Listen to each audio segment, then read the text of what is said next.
Hi viewers, welcome to our channel. ప్రస్తుతం మనతో పాటు ప్రముఖ పొలిటికల్ అనలిస్ట్ కృష్ణకుమారి గారు ఉన్నారు. వారితో ఒకసారి మాట్లాడుతాం. నమస్కారం మేడం. నమస్కారం మేడం, కాంగ్రెస్ వాళ్ళు పార్టీ ఫిరాయింపుల ద్వారా బీఆర్ఎస్ ఎమ్మెల్యేలు అందరినీ కూడా తమ వైపుకు లాక్కుంటున్నారని అప్పుడు కేటీఆర్ గారు బీఆర్ఎస్ వాళ్ళందరూ ఆరోపించారు. కోర్టు మెట్లు ఎక్కారు, కంప్లైంట్ చేశారు.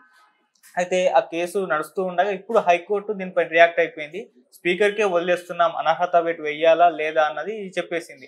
మరి ఇప్పుడు స్పీకర్ ఎటువంటి నిర్ణయం తీసుకోబోతున్నారని కూడా ఒక చర్చనీయాంశంగా మారింది. మరి మీ నిర్ణయం ఏంటి మేడం? మీ ఒపీనియన్ ఏంటి దీనిపైన? అంటే పార్టీ ఫిరాయింపులు ఇవాళ కొత్త ఏం కాదు.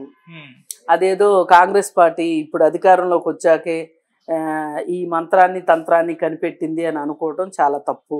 ఓకే, అసలు పార్టీ ఫిరాయింపులతోటి ప్రభుత్వాలే మార్చిన ఘనత ఎవరిది? మోడీ ప్రభుత్వాన్ని. అలాగే ఉద్యమ సమయంలో కావచ్చు, ఆ తర్వాత అధికారంలోకి వచ్చిన తర్వాత కావచ్చు, ఈ ఎమ్మెల్యేలు కప్పదాట్లు, గోడదొకటాలు ఇవన్నీ మరింత ఎక్కువ ప్రోత్సహించింది కేసీఆరే. అసలు కేసీఆర్కి కేటీఆర్కి ఏమైనా చిత్తశుద్ధి ఉంటే అసలు ఈ కేసే వేయకూడదు, హైకోర్టులో కేసే వేయకూడదు. మీరు ఎట్లా తీసుకున్నారు?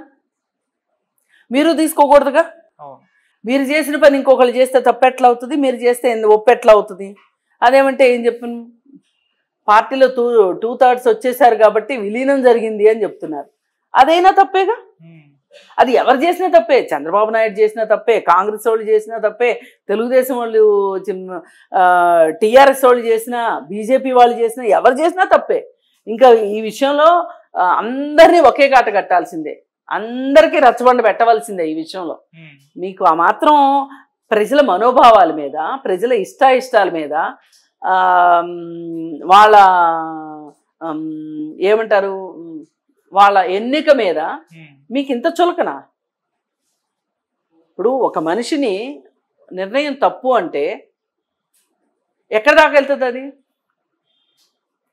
సమూలంగా ఆ మనిషి చేసేవన్నీ తప్పులే అంటే ఏంటి అన్నట్టు? ఇక్కడ మనం ఒకటే ఆలోచించాలి. ఒక వ్యక్తి నిర్ణయము అంటే అది అతని నిర్ణయం. ప్రజాస్వామ్యబద్ధంగా ఓటేసి గెలిపించారు. మరి అలాంటప్పుడు వాళ్ళ మాటకి విలువ లేనట్టు, వాళ్ళ చేతకి విలువ లేనట్టు మీరు చేసేసినట్టే కదా. అంటే చరిత్ర పుట్టిన దగ్గర నుంచి ఫస్ట్ మీరే చేశారని నేను అనట్లా. మొన్న మీరు చేశారు, ఇవాళ వచ్చి మీరు ఎట్లా కంప్లైంట్ ఇస్తారు? అందుకని హైకోర్టు కూడా చాలా తెలివిగా ఏం చేసిందంటే స్పీకర్కి వదిలేస్తున్నాము అని చెప్పింది. ఇప్పుడు స్పీకర్ ఆలోచించాలి ఏం చెయ్యాలి అని. స్పీకర్ ఏం చెప్తాడో నేను చెప్తా. స్పీకర్ ఏం చెప్తాడంటే,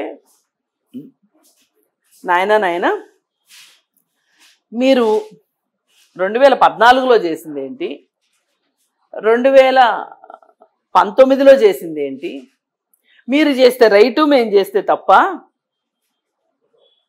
మీరు అప్పుడు అలా ఎందుకు చేశారు? బీజేపీని అడ్డం పెట్టుకొని కాంగ్రెస్ పార్టీని చంపేదాకా చేశారు. మీరు చచ్చిపోయింది కాంగ్రెస్ పార్టీ.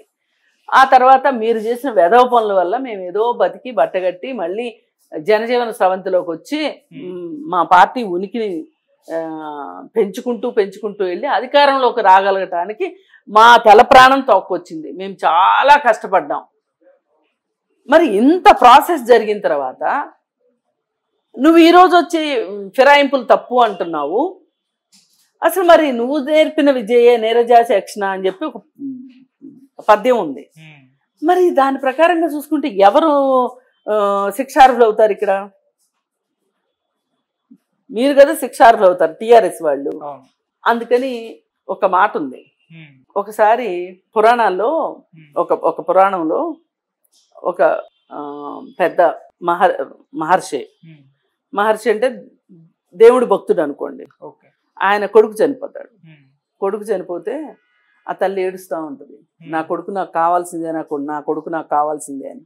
అయితే ఏడుస్తూ ఉంటే ఆ భర్త అంటాడు, నీ దగ్గర చాలా మహిమలు ఉన్నాయి కదా, నీ దగ్గర చాలా శక్తులు ఉన్నాయి కదా, నా కొడుకుని బతికిచ్చిమ్మని అడుగుతుంది.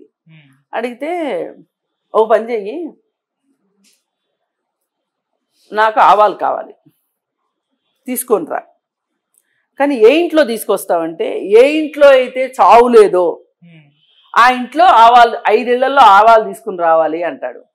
అంటే ఆమె వెళ్తుంది, ఇల్లు తిరుగుతుంది, ఏ ఇంట్లో చూసినా కానీ ఆవాలైతే ఉంటాయి, కానీ ఆ ఇంట్లో మనిషి నిన్నో మొన్నో అంతకుముందు సంవత్సరం చనిపోయి ఉంటారు.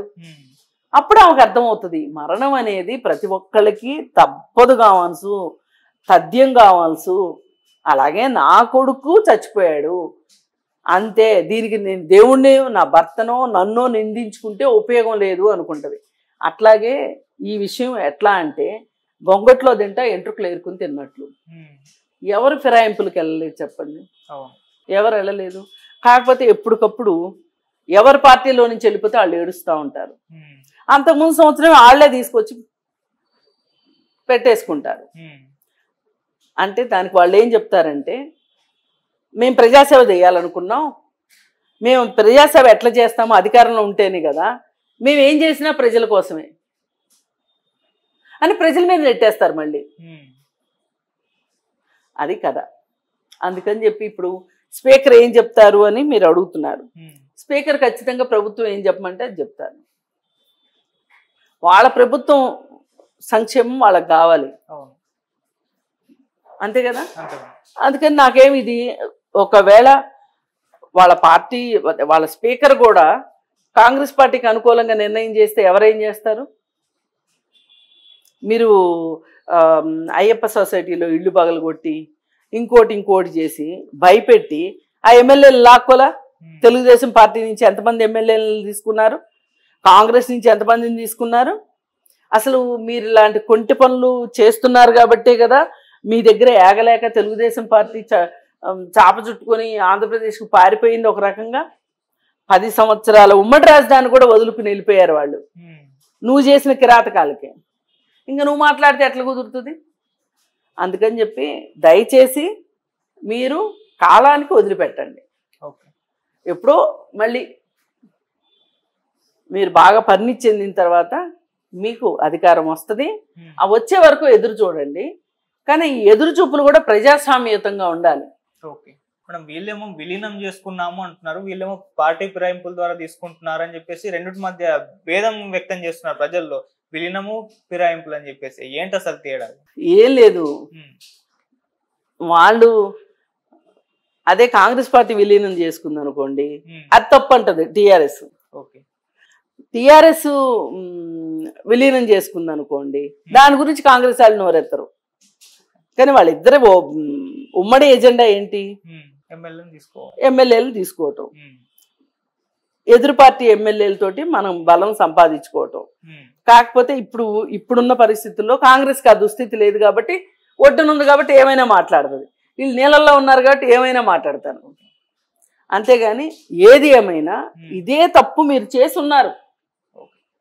అది విలీనమా లేకపోతే ఫిరాయింపా ఇంకోటి వదిలేయండి. మీరు ఏ రకంగానైనా సరే ప్రజల మనోభావాల్ని మీరు ఒప్పుకోలే, వాళ్ళ మనోభావాలతో మీరు విభేదించారు. మీరు విభేదించాల్సింది ప్రజల మనోభావాలతో కాదు, మీతో మీరు విభేదించుకోండి. ఏదన్నా అవసరం అయితే మనం ఏం తప్పు చేసామని మీలోకి మీరు చూసుకోండి, అప్పుడు మీకు